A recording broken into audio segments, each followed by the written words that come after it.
Assalamualaikum warahmatullahi wabarakatuh. Salam sejahtera bagi kita semua. Om Swastiastu, Namo Buddhaya, salam kebajikan. Dalam rangka lomba video podcast yang diselenggarakan oleh SCFI Indonesian Chapter, saya Nurul Adinda Aritonang dan teman saya Nur Izzati Firdaus akan mengulas mengenai milenial berintegritas. Nah, tema kita pada hari ini adalah milenial berintegritas. Sebelum mengulas lebih lanjut, pasti pada penasaran kan, apa sih yang dimaksud dengan milenial berintegritas itu? Penasaran dong. Dan apa sih yang dimaksud dengan integritas sebelum kita mengulas lebih lanjut mengenai milenial berintegritas? Integritas sendiri merupakan keteguhan diri dalam berkomitmen, di mana perilaku dan sikap kita selaras dengan apa yang kita ucapkan. Nah, dengan kata lain yaitu jujur dan memiliki prinsip untuk melakukan apa yang kita katakan dan mengatakan apa yang kita lakukan. Integritas sendiri merupakan karakter yang memang seharusnya sudah ditanamkan pada diri kita sejak sedini mungkin. Orang tua tentunya memiliki peran yang sangat penting dalam penanaman integritas. Penanaman moral dan perilaku contohnya yang sering dan seharusnya ditanamkan oleh orang tua pada diri kita agar kita sebagai milenial pun memiliki nilai-nilai integritas itu tadi. Nah, menurut Anda, bagaimana sih contoh penanaman integritas pada diri milenial atau pada diri anak? Ya, menurut saya ya sebagai mahasiswa atau dari pengalaman saya sendiri sebagai milenial ya, benar sekali seperti yang dikatakan oleh Kak Nurul bahwa integritas itu memang harusnya ditanamkan sejak sedini mungkin, di mana kejujuran, tanggung jawab, disiplin dan memiliki jati diri itu memang harus ditanamkan sejak dini.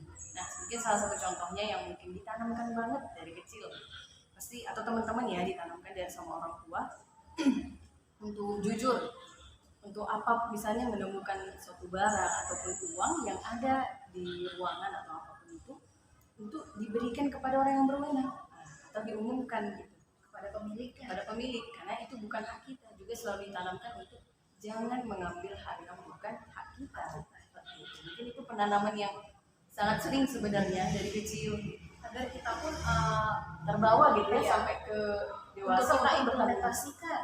benar sekali.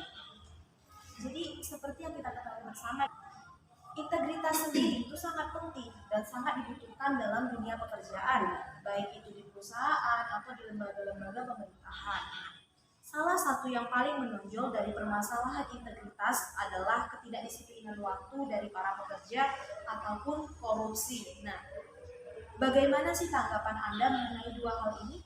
Memang benar sih bahwa kedisiplinan dan korupsi ini benar-benar sangat begitu kurang diperhatikan ya, kurang menjadi bentuk perubahan kita ya, untuk kita merubah dan memperbaikinya.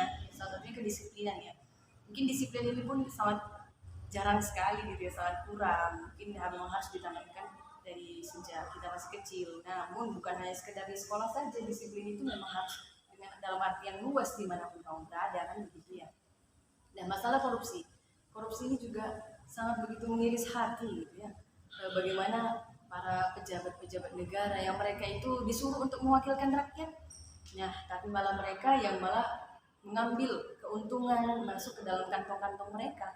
Malah yang anehnya mungkin sejak pandemi ya malah semakin meningkat keuangan mereka, sedangkan orang yang mungkin di bawah garis kemiskinan banyak pekerjaan ya malah semakin melarat seperti itu Yang terdampak dari COVID COVID, yang PHK, pemutusan hubungan kerja itu malah sampai sekarang ada yang belum mendapatkan pekerjaan. Benar. Bahkan dana untuk bantuan sosial itu sendiri tidak merata gitu loh. Jadi bagaimana kita bisa menyalahkan pemerintah juga, karena dari awal pun kita sebagai rakyat, sebagai milenial, kita sendiri dalam memilih pejabat kita tidak jujur gitu loh. money politik ya. Money politik seperti apa istilahnya Serangan fajar. Nah, serangan fajar itu tentunya kita juga mengambil peran penting untuk memberantas itu tadi, untuk mengatakan tidak pada pemilihan ini.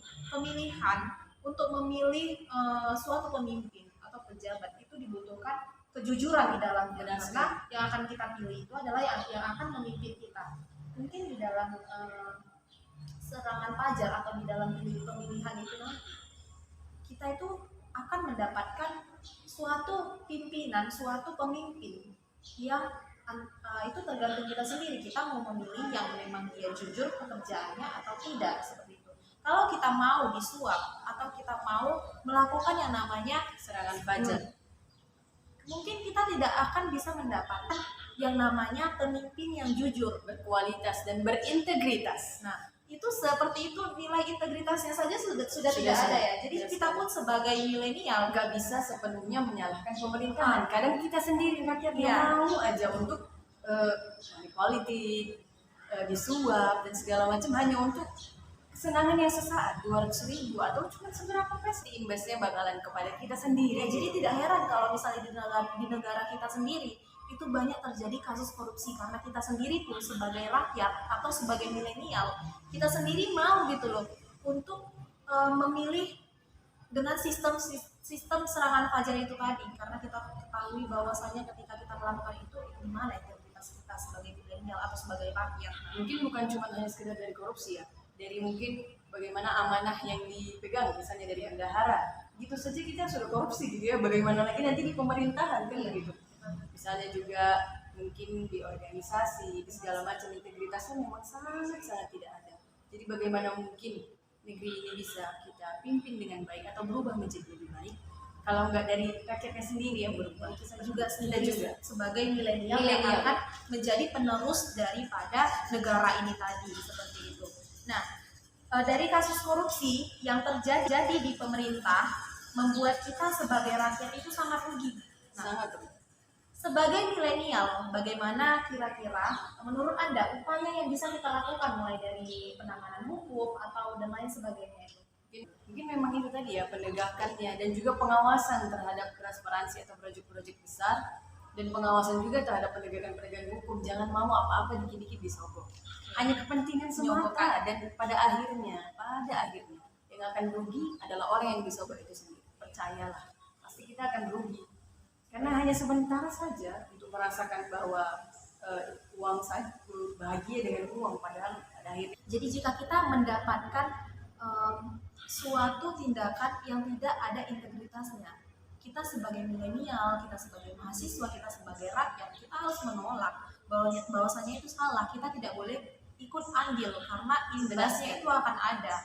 Jadi sebagai milenial kita harus memiliki integritas tentunya, karena bagaimanapun nasib bangsa atau kitalah sebagai penerus dari bangsa ini. Jadi bagaimana mungkin kita sebagai penerus tidak memiliki integritas? Jadi tidak mungkin bahwasanya kita akan melakukan itu jika kita tidak memiliki integritas. Jadi segala sesuatu memang harus kita kerjakan dengan jujur dan penuh tanggung jawab. Dan mungkin memang jawaban yang paling terbaik ya untuk apapun itu memang keimanan dan ketakwaan kita kepada Tuhan Yang Maha Esa. Karena mau bagaimanapun penegakan sebagus apapun, ketika semuanya tanpa iman memang nggak ada. Tapi kalau iman, kita mampu bahwa kita merasa diawasi, bahwa setiap perbuatan kita pasti ada pembalasannya. Baik di dunia ini terutama, pasti akan ada impact, pasti akan ada kesengsaraan yang akan kita rasakan karena kita berbuat hal yang tidak baik. Yaitu dengan cara tadi itu ya, kita mengikuti hati nurani kita untuk kita melakukan yang baik-baik. Karena integritas itu sangat penting dimanapun, gitu ya.